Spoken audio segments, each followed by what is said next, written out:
in the southeastern Pacific Ocean.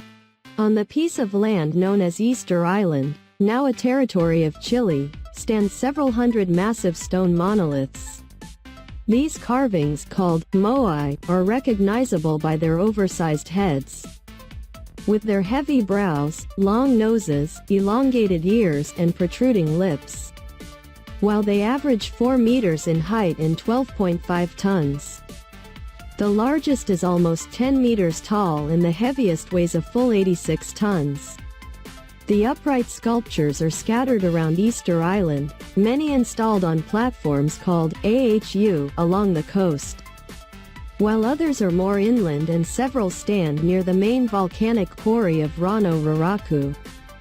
The Rapa Nui people of the island built a total of 887 of these impressive statues between the 12th and 16th centuries. They were, it is said, symbols of religious and political authority.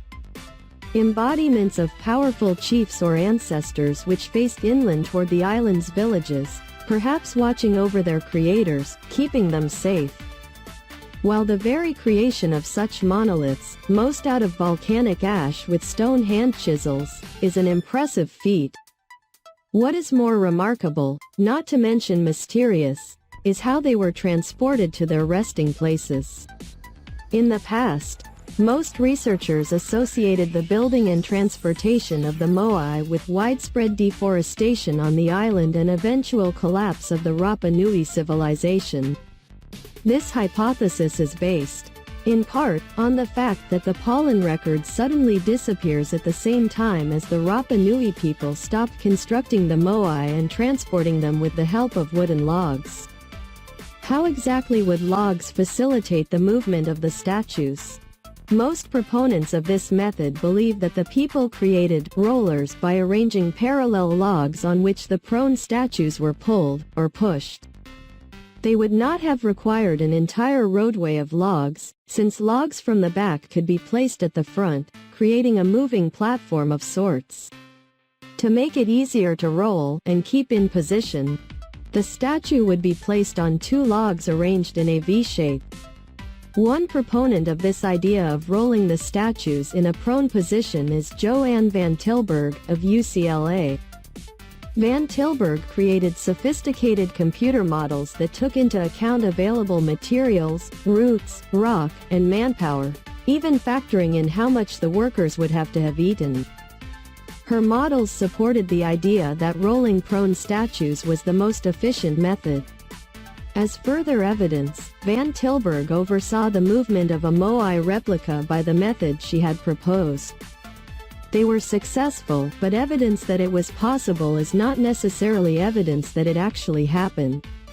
Van Tilburg was not the only one to have experimented with rolling the statues. In the 1980s, archaeologist Charles Love experimented with rolling the moai in an upright position, rather than prone, on 2 wooden runners.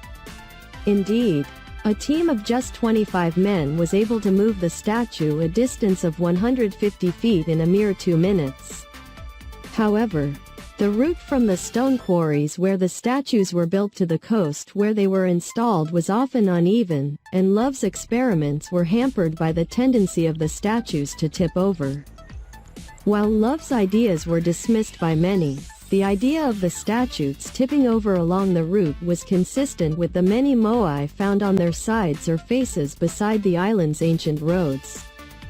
And local legend held that the statues walked to their destinations, which would seem to support an upright mode of transportation. In fact, rolling was not the only possible way of transporting the moai in an upright position. In the 1980s, Pavel and Thor Heyerdahl had experimented with swiveling the statues forward. With one rope tied around the head and another around the base, they were able to move a 5-ton moai with only 8 people, and a 9-ton statue with 16.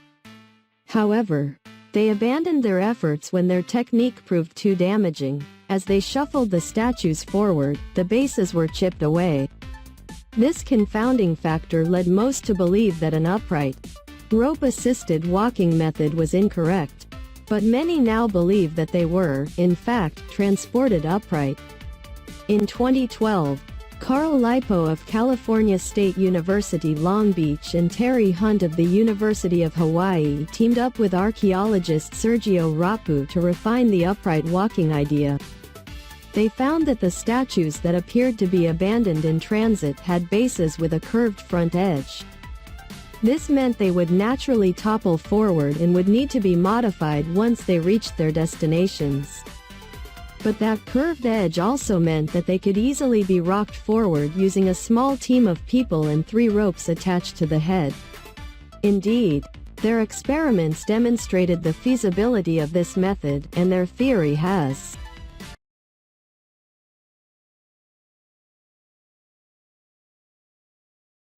Charles Darwin's theory of evolution is known as one of the most important and controversial scientific theories ever published. Darwin was an English scientist in the 19th century best known for his book, On the Origin of Species. In his book, Darwin postulated different species shared characteristics of common ancestors. That they branched off from common ancestors as they evolved, and that new traits and characteristics were a result of natural selection. The theory is based on the assumptions that life developed from non-life and progressed and evolved in an indirect manner. Therefore, the theory of evolution, while controversial, has shaped and influenced the modern scientific world's thinking on the development of life itself. Darwin was born February 12, 1809 in England. Although initially entering into medicine, Darwin chose to pursue his interest in natural science and embarked on a 5-year journey aboard the HMS Beagle, a British sloop belonging to the Royal Navy. Because of his experience aboard the Beagle, he laid the foundation for his theory of evolution while also establishing himself within the scientific community. Specifically, Darwin's keen observation of the fossils and wildlife he saw during his time on the Beagle served as the basis for the cornerstone of his theory, natural selection. Natural selection contributes to the basis of Darwin's theory of evolution. One of the core tenets of Darwin's theory is that more offspring are always produced for a species than can possibly survive. Yet, no 2 offspring are perfectly alike. As a result, through random mutation and genetic drift, over time offspring develop new traits and characteristics. Over time beneficial traits and characteristics that promote survival will be kept in the gene pool while those that harm survival will be selected against. Therefore, this natural selection ensures that a species gradually improves itself over an extended duration of time.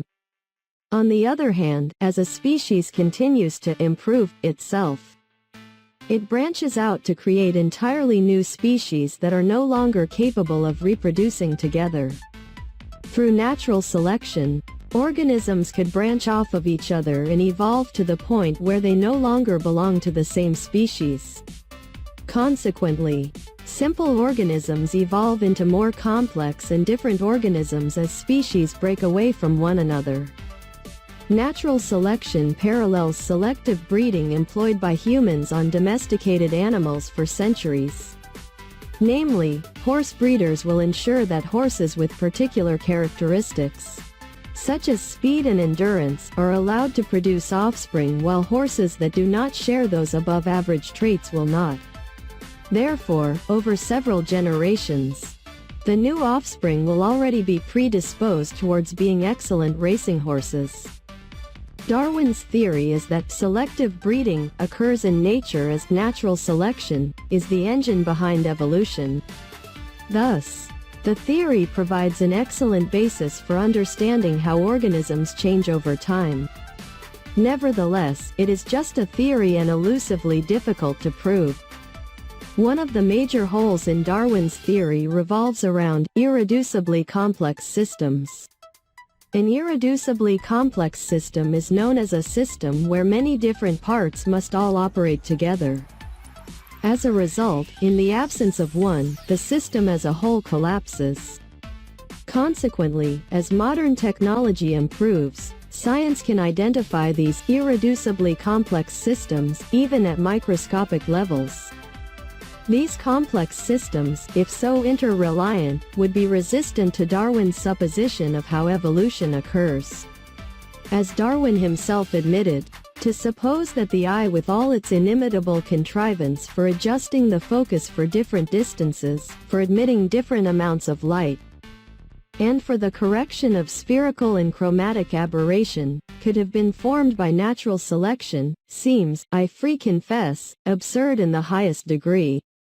In conclusion, On the Origin of Species is known as one of the most consequential books ever published.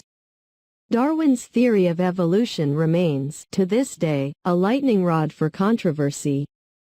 The theory can be observed repeatedly, but never proven, and there are a plethora of instances that cast doubt on the processes of natural selection and evolution. Darwin's conclusions were a result of keen observation and training as a naturalist. Despite the controversy that swirls around his theory, Darwin remains one of the most influential scientists and naturalists ever born due to his theory of evolution. While the use of stone tools began 2.5 million years ago, it wasn't until about 10,000 BCE that Homo sapiens applied these tools to the deliberate cultivation of plants and animals. The adoption of sustained agriculture, what anthropologists call the Neolithic Revolution, signifies an important turning point in the development of human societies, as it led directly to population growth, permanent or semi-permanent settlement, as well as technological and social development. Neolithic agriculture developed at different times in different parts of the world, beginning with the Levant and Mesopotamia, followed by Northern Africa, Southeast Asia, and Europe. But while we often call it a revolution, it would be a mistake to believe that agriculture was a sudden and complete development, an all-or-nothing proposition that societies adopted wholesale at the first opportunity. Instead, it developed slowly, beginning as a supplement to more traditional hunting and gathering lifestyles in which people relied on plants and animals gathered or hunted in their natural environment. Over time, as people learned more about and relied more greatly on domesticated plants and animals, they settled more permanently and cultivated the land more intensively. Neolithic farmers collected and planted seeds that they learned would produce palatable grains, selectively breeding plants that were deemed healthy and delicious, and avoiding those that were not. Early agriculture was restricted to a limited number of plants, namely emmer wheat, einkorn wheat, and barley. Later, people learned to cultivate pulses, including lentils, peas, chickpeas, and bitter vetch, as well as the multi-purpose flax plant. Together, these 8 plant species are known as the Neolithic founder crops or primary domesticates. People's success in planting, cultivating, and harvesting these plants came about as a result not only of their increased knowledge of the plants themselves but also of the conditions for growth. They explored innovative irrigation techniques, which enabled even greater production and, eventually, food surpluses. Of course, food surpluses are useless unless people have the ability and facilities to store them, which people did in granaries. And food surpluses, in turn, enabled a host of other social developments, like occupational specialization, since not everyone had to be involved in food production, trade, and social stratification. These advances in agriculture went hand in hand with technological development. People fashioned stone tools such as hoes for working soil, sickle blades for harvesting the crops, and grinding stones for processing the grains. More important than such agricultural implements, however, was the polished stone axe, which allowed the Neolithic farmers to clear forests on a large scale and open up new lands for cultivation. Along with the adze, the axe also enabled them to work the trees they felled into wood that was usable for building shelter and other structures. Besides cultivating plants, these Stone Age farmers also domesticated animals. At first, it was sheep, goats, and dogs whose temperament, diet, and mating patterns made them good candidates for domestication. Later, cows and pigs were added to the mix. Besides meat, these animals provided people with milk, a renewable source of protein, leather, wool, and fertilizer. Cows became valued for their labor, as they assisted with plowing and towing, and dogs provided protection, not only to humans but also to their crops and livestock, as well as companionship. That agriculture enabled hitherto unknown population growth is undeniable.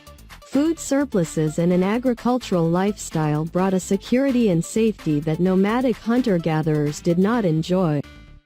And it may be argued that the subsequent advances in all realms of society, not only the aforementioned technology but also knowledge, art, writing, astronomy, would not have emerged without a sedentary lifestyle. But the impact of the Neolithic Revolution, often heralded as a giant step forward for humankind, was not all positive. Sedentary agriculture narrowed the diet of Neolithic peoples. They consumed greater amounts of starch and plant protein and fewer types of food overall. An increasing number of researchers are claiming that human nutrition became worse with the Neolithic Revolution. In addition, disease increased. As humans lived in closer contact with each other and with domesticated animals, sanitation didn't advance quite as quickly as agricultural methods. It also turns out that agriculture required significantly more labor than hunting and gathering. The combined result of these facts was a life expectancy that was most likely shorter than that of the apparently more primitive hunter-gatherers. The human brain is a complex organ that is still not fully understood by scientists. It is responsible for all our thoughts, emotions, and actions, and it is constantly processing vast amounts of information from our senses. Over the past century, researchers have made great strides in unraveling some of the mysteries of the brain, but there is still much that remains unknown. One area of the brain that has received a lot of attention in recent years is the prefrontal cortex. This part of the brain is located at the front of the cerebral hemispheres, and it is involved in a wide range of cognitive functions, including decision-making, working memory, and attention control. Studies have shown that the prefrontal cortex is also involved in a number of social and emotional processes, such as empathy and self-awareness. Despite its importance, the prefrontal cortex is also one of the most vulnerable regions of the brain. It is especially susceptible to damage from traumatic brain injuries, strokes, and certain psychiatric disorders. Damage to the prefrontal cortex can lead to a range of cognitive, emotional, and behavioral problems, such as impaired decision-making, reduced self-control, and altered social behavior. One of the challenges in studying the prefrontal cortex is that it is not a single, uniform structure. Instead, it is composed of a number of different regions that each have their own distinct functions and connections to other parts of the brain. Researchers have used a variety of techniques to map these regions and to investigate their roles in different cognitive and emotional processes. One technique that has been used to study the prefrontal cortex is functional magnetic resonance imaging, fMRI. This method allows researchers to visualize changes in blood flow to different regions of the brain in response to specific stimuli or tasks. By analyzing these patterns of activation, researchers can gain insights into how different regions of the prefrontal cortex contribute to different cognitive and emotional processes. Another technique that has been used to study the prefrontal cortex is transcranial magnetic stimulation, TMS. This method involves using a magnetic field to stimulate specific regions of the brain and temporarily disrupt their function. By selectively disrupting different regions of the prefrontal cortex, researchers can gain insights into the roles that these regions play in various cognitive and emotional processes. Despite the progress that has been made in understanding the prefrontal cortex, there is still much that remains unknown. Researchers continue to investigate the roles that different regions of the prefrontal cortex play in various cognitive and emotional processes. And they are also exploring new methods for studying the brain, such as optogenetics, which involves using light to selectively activate or deactivate neurons in the brain. No student of a foreign language needs to be told that grammar is complex. By changing word sequences and by adding a range of auxiliary verbs and suffixes, we are able to communicate tiny variations in meaning. We can turn a statement into a question. State whether an action has taken place or is soon to take place, and perform many other word tricks to convey subtle differences in meaning. Nor is this complexity inherent to the English language. All languages, even those of so-called primitive tribes, have clever grammatical components. The Cherokee pronoun system, for example, can distinguish between you and I, several other people and I, and you, another person and I. In English, all these meanings are summed up in the one, crude pronoun, we. Grammar is universal and plays a part in every language, no matter how widespread it is. So the question which has baffled many linguists is, who created grammar? At first, it would appear that this question is impossible to answer. To find out how grammar is created, someone needs to be present at the time of a language's creation, documenting its emergence. Many historical linguists are able to trace modern complex languages back to earlier languages, but in order to answer the question of how complex languages are actually formed, the researcher needs to observe how languages are started from scratch. Amazingly, however, this is possible. Some of the most recent languages evolved due to the Atlantic slave trade. At that time, slaves from a number of different ethnicities were forced to work together under colonizers' rule. Since they had no opportunity to learn each other's languages, they developed a makeshift language called a pidgin. Pidgins are strings of words copied from the language of the landowner. They have little in the way of grammar, and in many cases it is difficult for a listener to deduce when an event happened, and who did what to whom. Speakers need to use circumlocution in order to make their meaning understood. Interestingly, however, all it takes for a pidgin to become a complex language is for a group of children to be exposed to it at the time when they learn their mother tongue. Slave children did not simply copy the strings of words uttered by their elders, they adapted their words to create a new, expressive language. Complex grammar systems which emerge from pidgins are termed creoles, and they are invented by children. Further evidence of this can be seen in studying sign languages for the deaf. Sign languages are not simply a series of gestures, they utilize the same grammatical machinery that is found in spoken languages. Moreover, there are many different languages used worldwide. The creation of one such language was documented quite recently in Nicaragua. Previously, all deaf people were isolated from each other, but in 1979 a new government introduced schools for the deaf. Although children were taught speech and lip reading in the classroom, in the playgrounds they began to invent their own sign system, using the gestures that they used at home. It was basically a pidgin. Each child used the signs differently, and there was no consistent grammar. However, children who joined the school later, when this inventive sign system was already around, developed a quite different sign language. Although it was based on the signs of the older children, the younger children's language was more fluid and compact, and it utilized a large range of grammatical devices to clarify meaning. What is more, all the children used the signs in the same way. A new Creole was born. Some linguists believe that many of the world's most established languages were Creoles at first.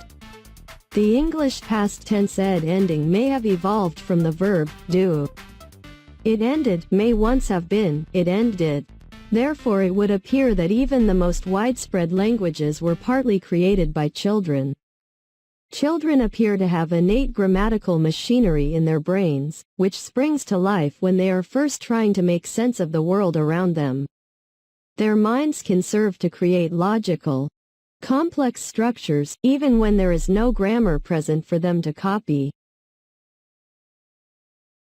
The next few decades will see great changes in the way energy is supplied and used. In some major oil-producing nations, peak oil has already been reached, and there are increasing fears of global warming. Consequently, many countries are focusing on the switch to a low-carbon economy. This transition will lead to major changes in the supply and use of electricity. Firstly, there will be an increase in overall demand. As consumers switch from oil and gas to electricity to power their homes and vehicles. Secondly, there will be an increase in power generation, not only in terms of how much is generated, but also how it is generated, as there is growing electricity generation from renewable sources. To meet these challenges, countries are investing in smart grid technology. This system aims to provide the electricity industry with a better understanding of power generation and demand, and to use this information to create a more efficient power network. Smart grid technology basically involves the application of a computer system to the electricity network. The computer system can be used to collect information about supply and demand and improve engineers' ability to manage the system. With better information about electricity demand, the network will be able to increase the amount of electricity delivered per unit generated, leading to potential reductions in fuel needs and carbon emissions. Moreover, the computer system will assist in reducing operational and maintenance costs. Smart grid technology offers benefits to the consumer too. They will be able to collect real-time information on their energy use for each appliance. Varying tariffs throughout the day will give customers the incentive to use appliances at times when supply greatly exceeds demand, leading to great reductions in bills. For example, they may use their washing machines at night. Smart meters can also be connected to the internet or telephone system, allowing customers to switch appliances on or off remotely. Furthermore, if houses are fitted with the apparatus to generate their own power, appliances can be set to run directly from the on-site power source, and any excess can be sold to the grid. With these changes comes a range of challenges.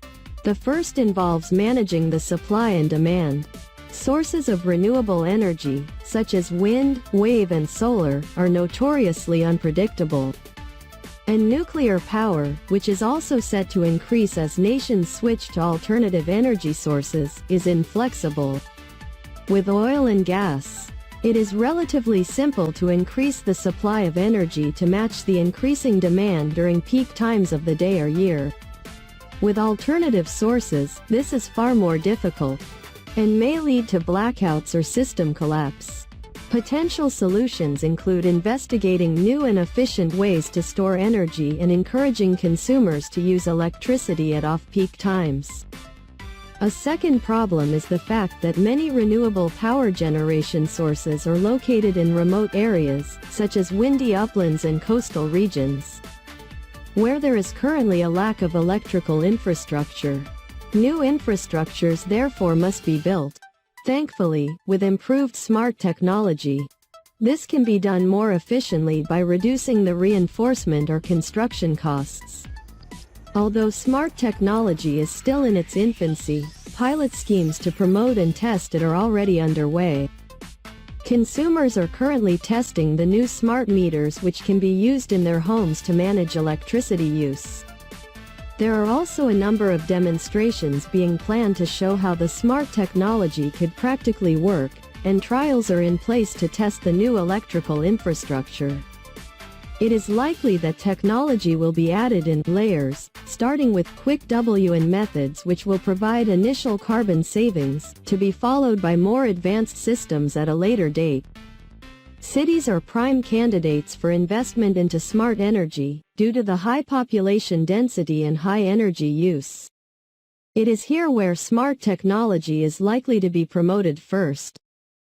Utilizing a range of sustainable power sources, transport solutions and an infrastructure for charging electrically powered vehicles. The infrastructure is already changing fast. By the year 2050, changes in the energy supply will have transformed our homes, our roads and our behavior. Humans are uniquely smart among all the other species on the planet. We are capable of outstanding feats of technology and engineering. Then why are we so prone to making mistakes? And why do we tend to make the same ones time and time again? When primate psychologist Laurie Santos from the Comparative Cognition Lab at Yale University posed this question to her team, they were thinking in particular of the errors of judgment which led to the recent collapse of the financial markets. Santos came to two possible answers to this question. Either humans have designed environments which are too complex for us to fully understand, or we are biologically prone to making bad decisions. In order to test these theories, the team selected a group of brown Capuchin monkeys. Monkeys were selected for the test because, as distant relatives of humans, they are intelligent and have the capacity to learn. However, they are not influenced by any of the technological or cultural environments which affect human decision-making.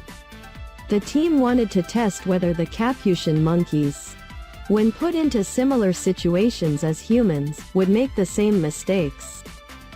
Of particular interest to the scientists was whether monkeys would make the same mistakes when making financial decisions.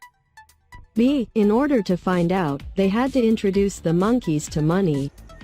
C. The monkeys soon cottoned on, and as well as learning simple exchange techniques, were soon able to distinguish bargains. If one team member offered 2 grapes in exchange for a metal disc and another team member offered 1 grape, the monkeys chose the 2-grape option. D. Interestingly, when the data about the monkeys' purchasing strategies was compared with economists' data on human behavior, there was a perfect match. So, after establishing that the monkey market was operating effectively, the team decided to introduce some problems which humans generally get wrong. One of these issues is risk-taking. Imagine that someone gave you $1,000.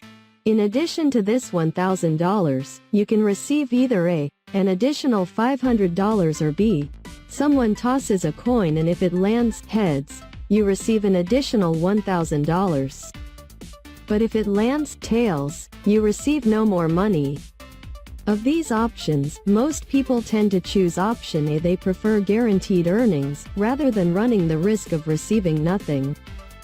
Now imagine a second situation in which you are given $2,000. Now, you can choose to either A, lose $500, leaving you with a total of $1,500, or B, toss a coin. If it lands heads, you lose nothing. But if it lands tails, you lose $1,000, leaving you with only $1,000. Interestingly, when we stand to lose money, we tend to choose the more risky choice, option B. And as we know from the experience of financial investors and gamblers, it is unwise to take risks when we are on a losing streak. So would the monkeys make the same basic error of judgment? The team put them to the test by giving them similar options. In the first test, monkeys had the option of exchanging their disc for 1 grape and receiving 1 bonus grape, or exchanging the disc for 1 grape and sometimes receiving 2 bonus grapes and sometimes receiving no bonus. It turned out that monkeys, like humans, chose the less risky option in times of plenty. Then the experiment was reversed. Monkeys were offered 3 grapes, but in option A were only actually given 2 grapes. In option B, they had a 50-50 chance of receiving all 3 grapes or 1 grape only. The results were that monkeys, like humans, take more risks in times of loss. The implications of this experiment are that because monkeys make the same irrational judgments that humans do, Maybe human error is not a result of the complexity of our financial institutions, but is embedded in our evolutionary history. If this is the case, our errors of judgment will be very difficult to overcome.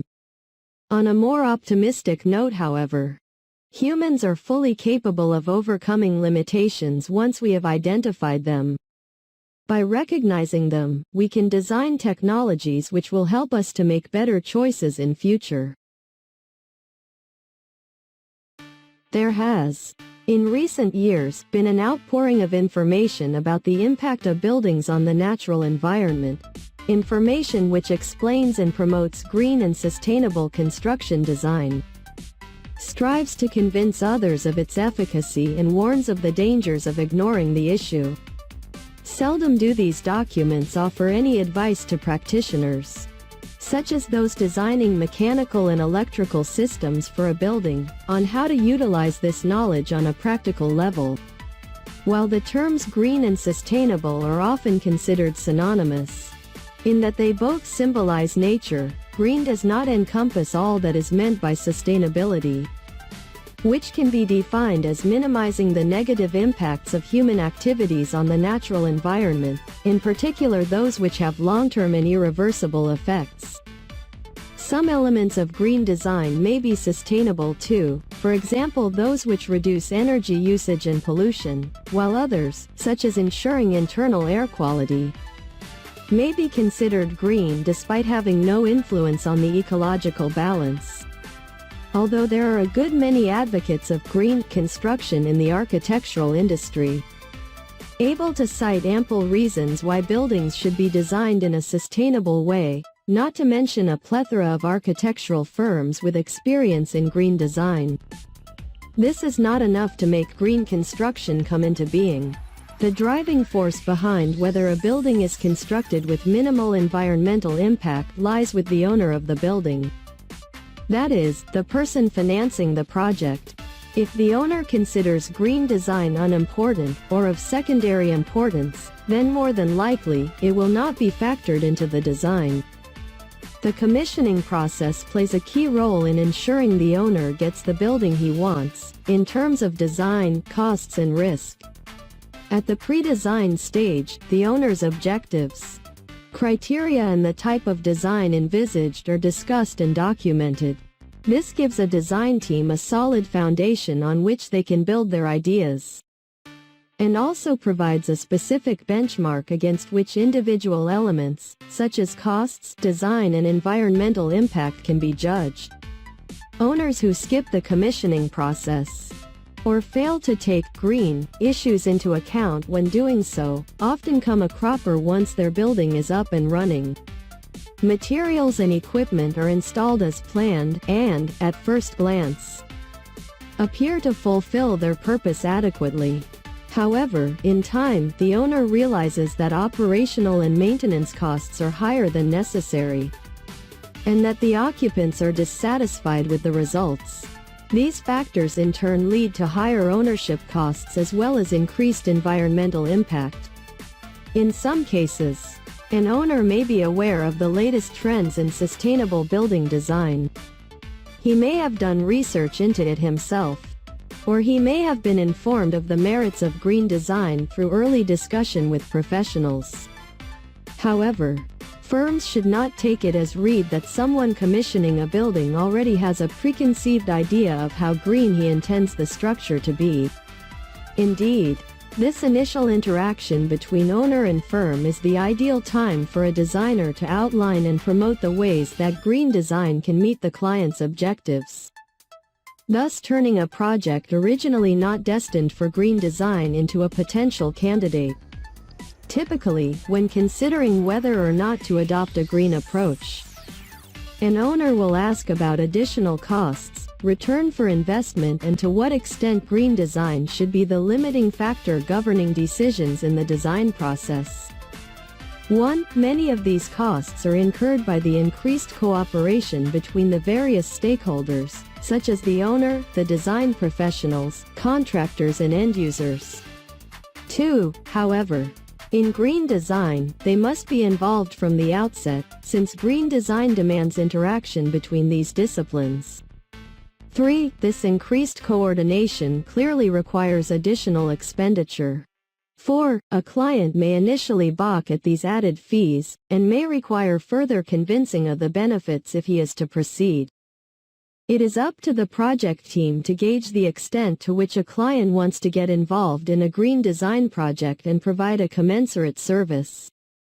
Of course, there may be financial advantage for the client in choosing a greener design. Case studies cite examples of green, sustainable designs which have demonstrated lower costs for long-term operation, ownership, and even construction. Tax credits and rebates are usually available on a regional basis for projects with sustainable design or low emissions, among others. Anthropology distinguishes itself from the other social sciences by its greater emphasis on fieldwork as the source of new knowledge. The aim of such studies is to develop as intimate an understanding as possible of the phenomena investigated.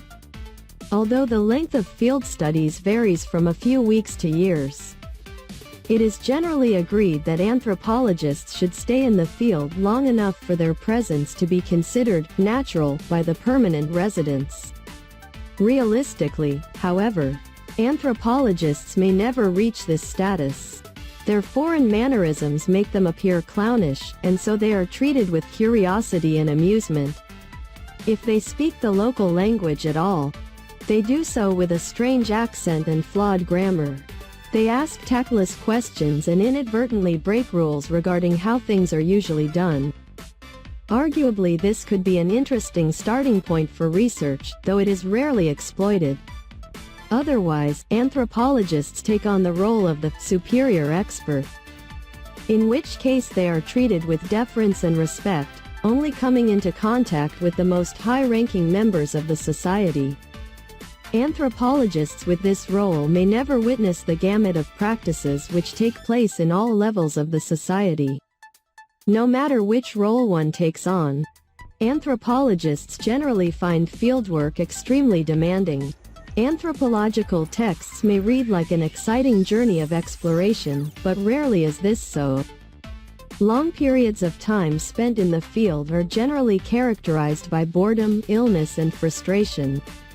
Anthropologists in the field encounter unfamiliar climates, strange food, and low standards of hygiene.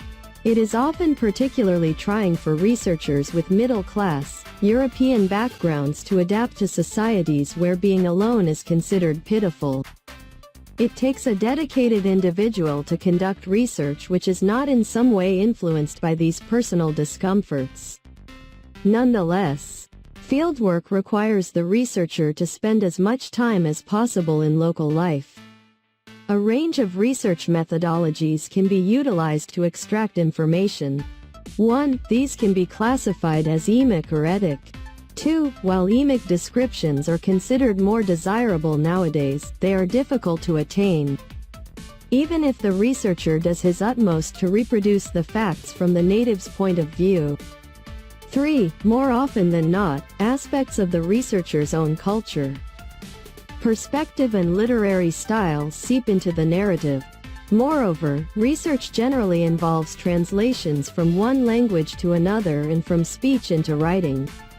In doing this, the meaning of utterances is changed.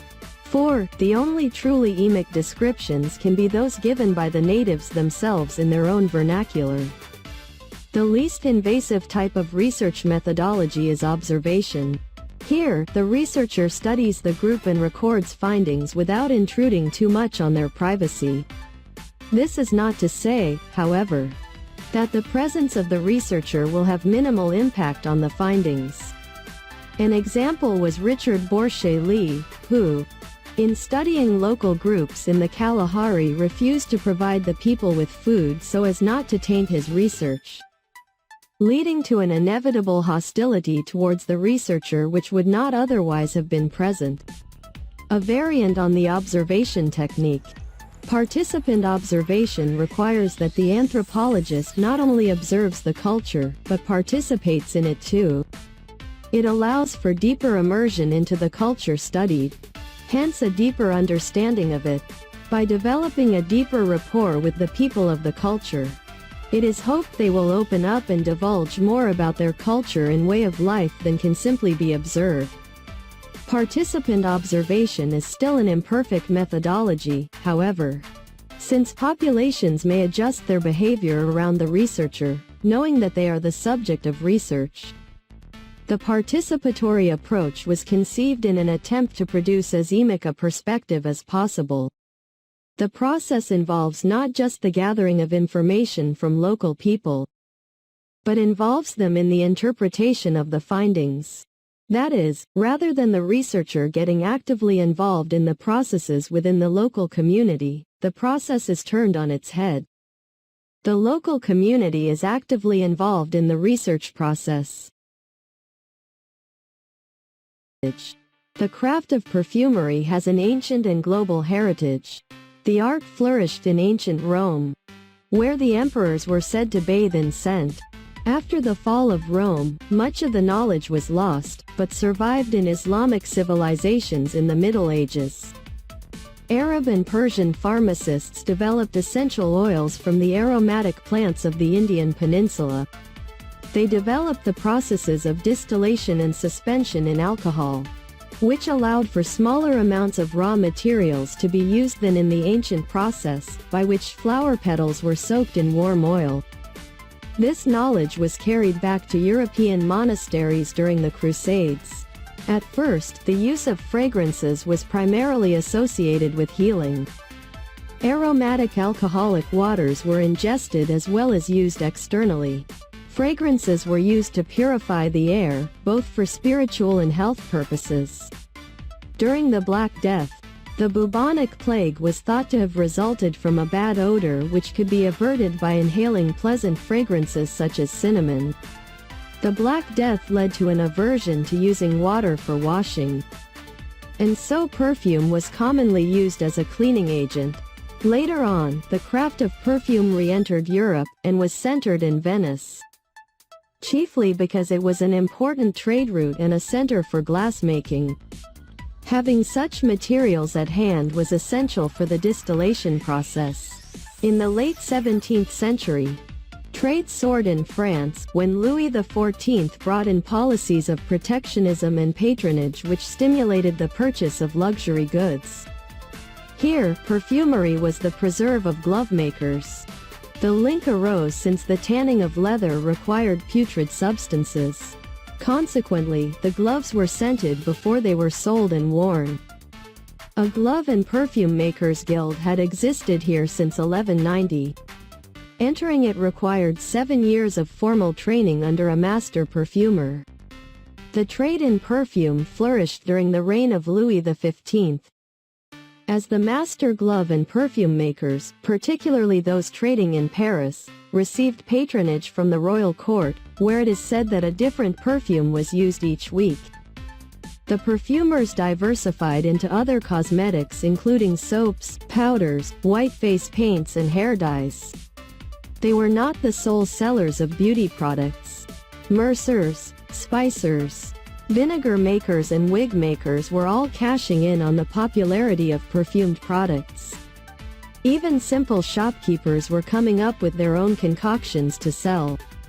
During the 18th century, more modern, capitalist perfume industry began to emerge, particularly in Britain where there was a flourishing consumer society. In France, the revolution initially disrupted the perfume trade due to its association with aristocracy, however. It regained momentum later as a wider range of markets were sought both in the domestic and overseas markets. The guild system was abolished in 1791, allowing new high-end perfumery shops to open in Paris. Perfume became less associated with health in 1810 with a Napoleonic ordinance which required perfumers to declare the ingredients of all products for internal consumption. Unwilling to divulge their secrets, traders concentrated on products for external use. Napoleon affected the industry in other ways too. With French ports blockaded by the British during the Napoleonic Wars, the London perfumers were able to dominate the markets for some time. One of the significant changes in the 19th century was the idea of branding.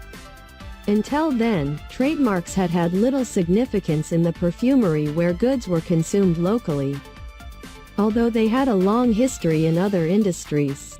One of the pioneers in this field was Rimmel, who was nationalized as a British citizen in 1857. He took advantage of the spread of railroads to reach customers in wider markets. To do this, he built a brand which conveyed prestige and quality, and were worth paying a premium for. He recognized the role of design in enhancing the value of his products, hiring a French lithographer to create the labels for his perfume bottles. Luxury fragrances were strongly associated with the affluent and prestigious cities of London and Paris. Perfumers elsewhere tended to supply cheaper products and knockoffs of the London and Paris brands. The United States perfume industry, which developed around the docks in New York where French oils were being imported, began in this way. Many American firms were founded by immigrants, such as William Colgate, who arrived in 1806. At this time, Colgate was chiefly known as a perfumery. Its Cashmere Bouquet brand had 625 perfume varieties in the early 20th century. Science plays a crucial role in identifying problems related to how natural systems function and deteriorate, particularly when they are affected by an external factor. In turn, scientific findings shape the policies introduced to protect such systems where necessary. Experts are frequently called upon by politicians to provide evidence which can be used to make scientifically sound, or at least scientifically justifiable policy decisions. Issues arise as there are frequent disagreements between experts over the way data is gathered and interpreted. An example of the former is the first scientific evidence of a hole in the ozone layer by the British Antarctic Survey. 1. The findings were at first greeted by the scientific community with skepticism, as the British Antarctic Survey was not yet an established scientific community. 2. Moreover, it was generally believed that satellites would have picked up such ozone losses if they were indeed occurring. 3. It was not until the methodology of NASA's Goddard Space Flight Center was reviewed that it became apparent that data had been overlooked. 4. With regards to the latter, controversy between scientists may arise where data analysis appears to support one policy over another. In 1991, the World Resource Institute (WRI) published estimates of net emissions and sinks of greenhouse gases for a number of countries, including India. The report provoked criticisms among Indian scientists who argued that the figures had failed to take some significant factors into account, leading to overestimated emission values. The WRI was accused of blaming less economically developed countries for global warming, a stance which, if accepted, could impede industrialization and sustain, even widen, the wealth gap. Problems regarding the scientific method are well documented, and it is widely accepted by the scientific community that, however consistent scientists are in their procedures, the results born under different circumstances can vary markedly. A number of factors influence research, among them the organization of a laboratory, the influence of prevailing theories, financial constraints, and the peer review process.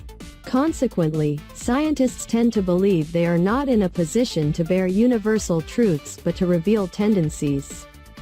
However, this is countered by two factors.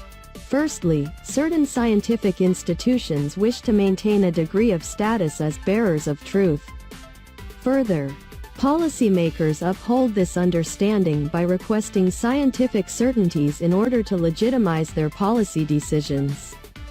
According to a number of authors who have documented this process, decision-makers do not necessarily try to obtain all the information which is or could be made available regarding an issue. Rather, They select that information which is necessary to fulfill their goals, information termed as path knowledge. Attempts to underplay transboundary issues such as water provision and pollution are cases in point. Politicians clearly cannot pretend that certain data do not exist if they are well known in scientific communities or national borders, but some discretion is evident.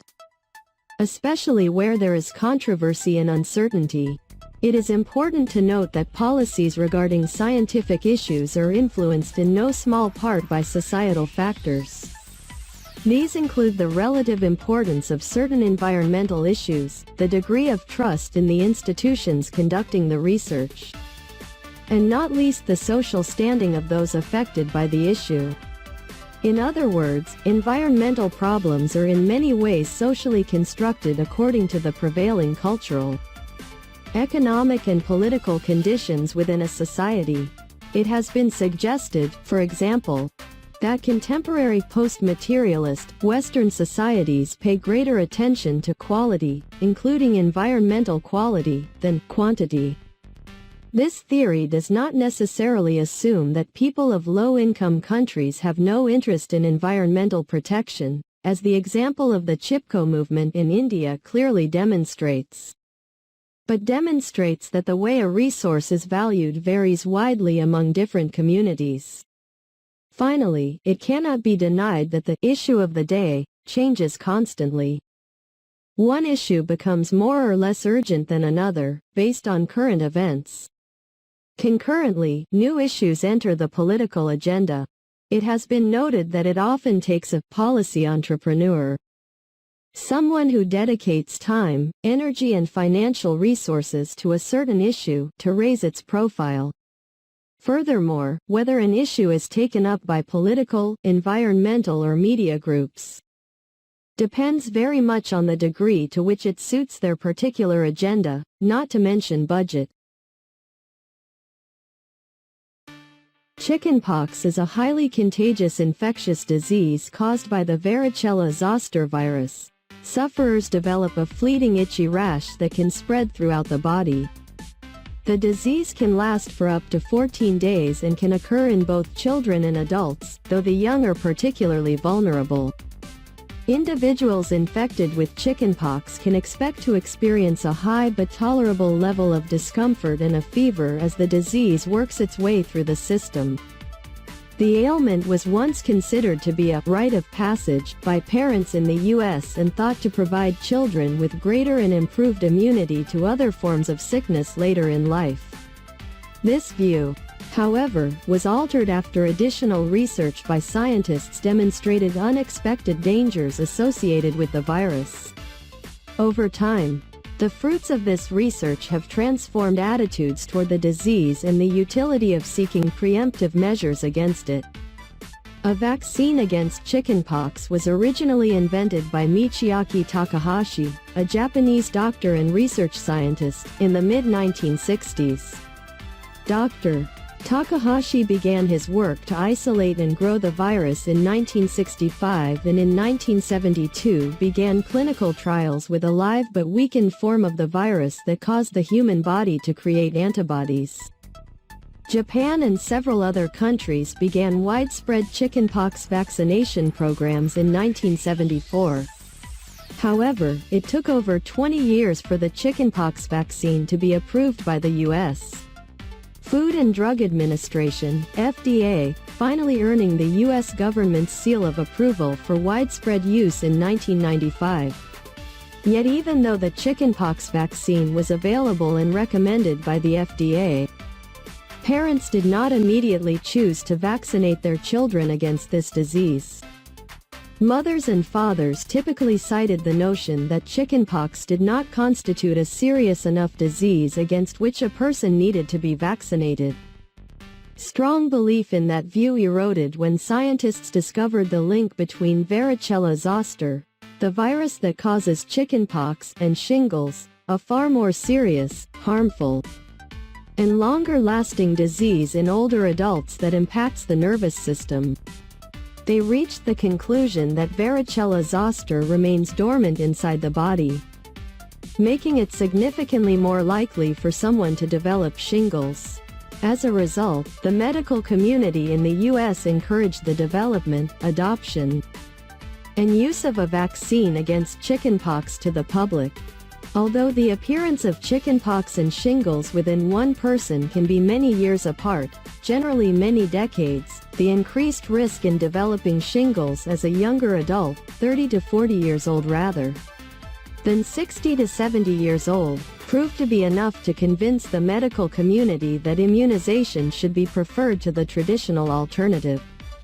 Another reason that the chickenpox vaccine was not immediately accepted and used by parents in the U.S. centered on observations made by scientists that the vaccine simply did not last long enough and did not confer a lifetime of immunity. In other words, scientists considered the benefits of the vaccine to be temporary when given to young children. They also feared that it increased the odds that a person could become infected with chickenpox later as a young adult, when the rash is more painful and prevalent and can last up to 3 or 4 weeks. Hence, allowing young children to develop chickenpox rather than take a vaccine against it was believed to be the lesser of two evils. This idea changed over time as booster shots of the vaccine elongated immunity and countered the perceived limits on the strength of the vaccine itself. Today, use of the chickenpox vaccine is common throughout the world. Pediatricians suggest an initial vaccination shot after a child turns 1 year old, with booster shots recommended after the child turns 8. The vaccine is estimated to be up to 90% effective and has reduced worldwide cases of chickenpox infection to 400,000 cases per year from over 4 million cases before vaccination became widespread.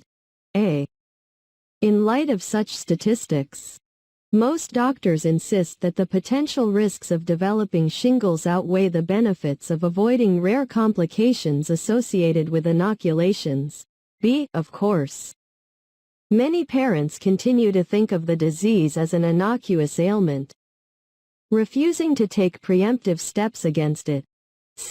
As increasing numbers of children are vaccinated and the virus becomes increasingly rarer, however, even this trend among parents has failed to halt the decline of chickenpox among the most vulnerable populations. Deep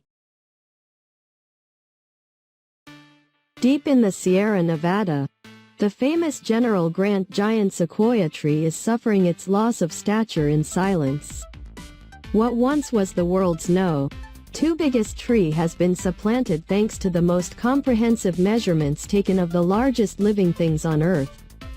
The new number 2 is the president, a 54,000 cubic foot gargantuan not far from the Grant in Sequoia National Park.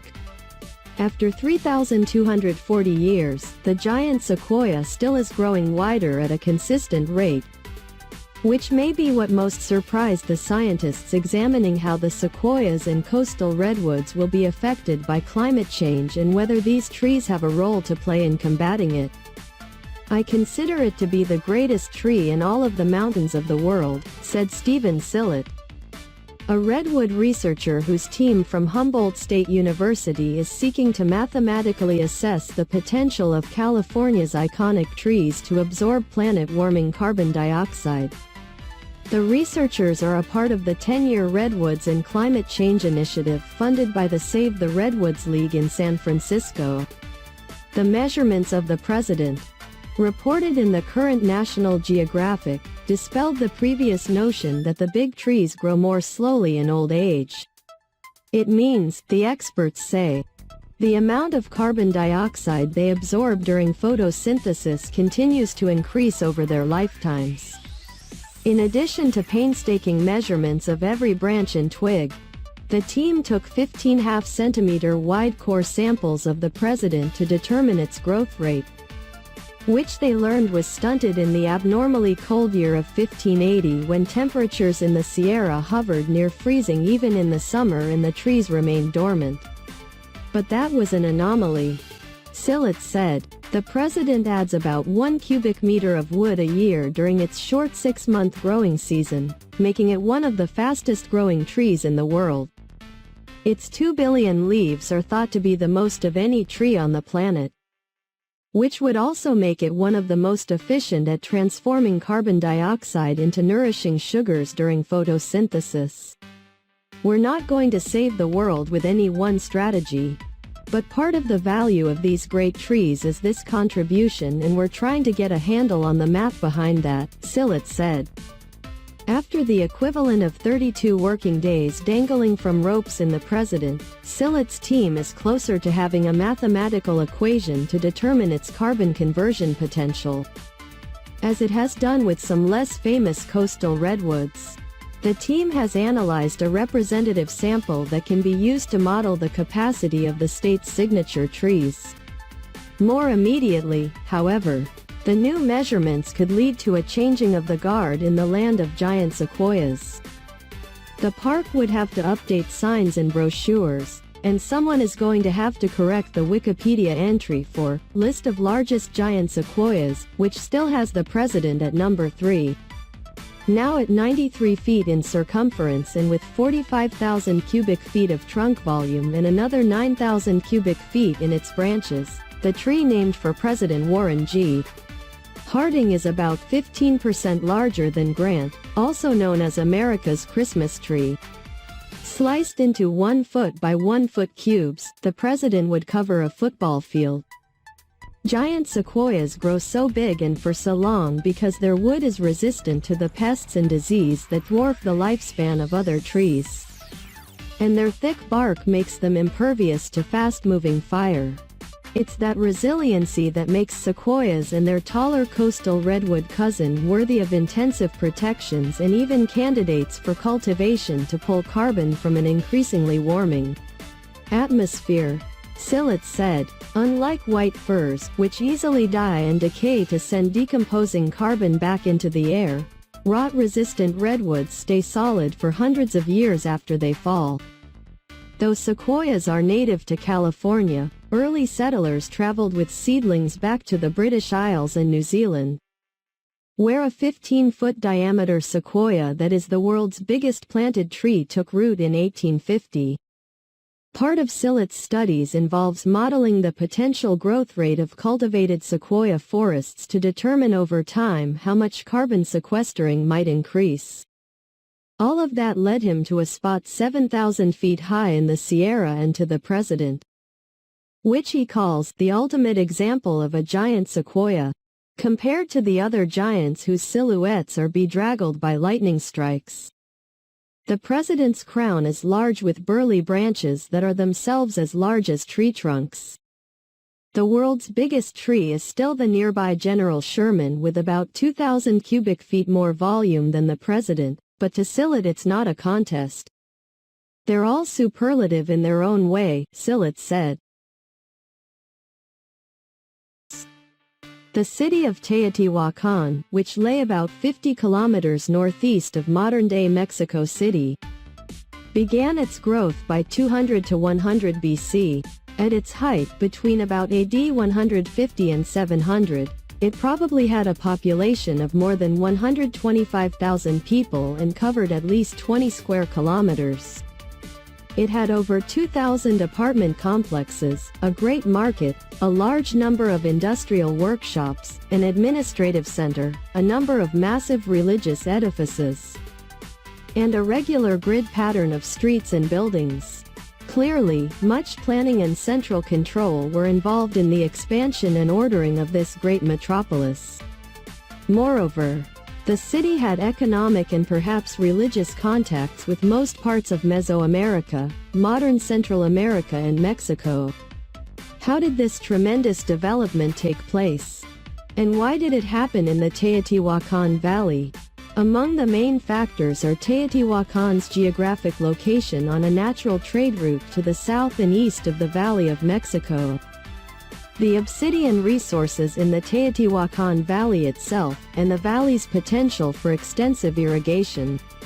The exact role of other factors is much more difficult to pinpoint. For instance, Teotihuacan's religious significance as a shrine, the historical situation in and around the Valley of Mexico toward the end of the first millennium BC, the ingenuity and foresightedness of Teotihuacan's elite, and, finally, the impact of natural disasters, such as the volcanic eruptions of the late 1st millennium BC. This last factor is at least circumstantially implicated in Teotihuacan's rise. Prior to 200 BC, a number of relatively small centers coexisted in and near the Valley of Mexico.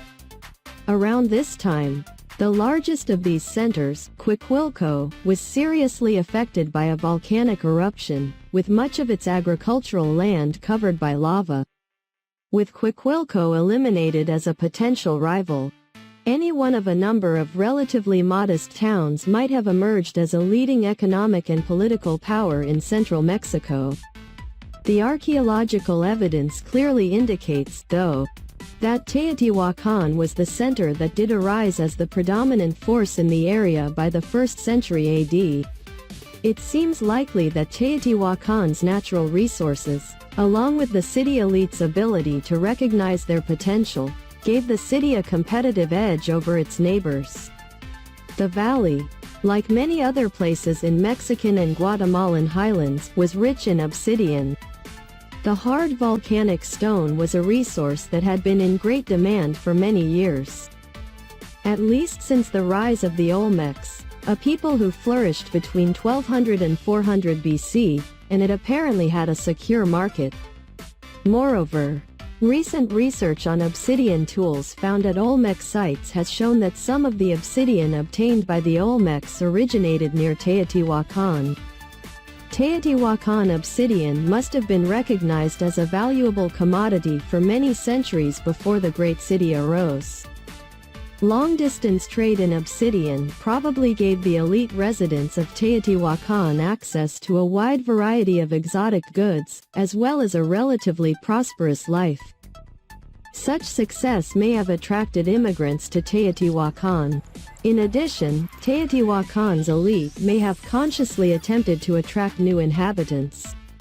It is also probable that as early as 200 BC, Teotihuacan may have achieved some religious significance and its shrine or shrines may have served as an additional population magnet. Finally, the growing population was probably fed by increasing the number and size of irrigated fields. The picture of Teotihuacan that emerges is a classic picture of positive feedback among obsidian mining and working, trade, population growth, irrigation, and religious tourism. The thriving obsidian operation, for example, would necessitate more miners, additional manufacturers of obsidian tools, and additional traders to carry the goods to new markets. All this led to increased wealth, which in turn would attract more immigrants to Teotihuacan. The growing power of the elite, who controlled the economy, would give them the means to physically coerce people to move to Teotihuacan and serve as additions to the labor force. More irrigation works would have to be built to feed the growing population. And this resulted in more power and wealth for the elite.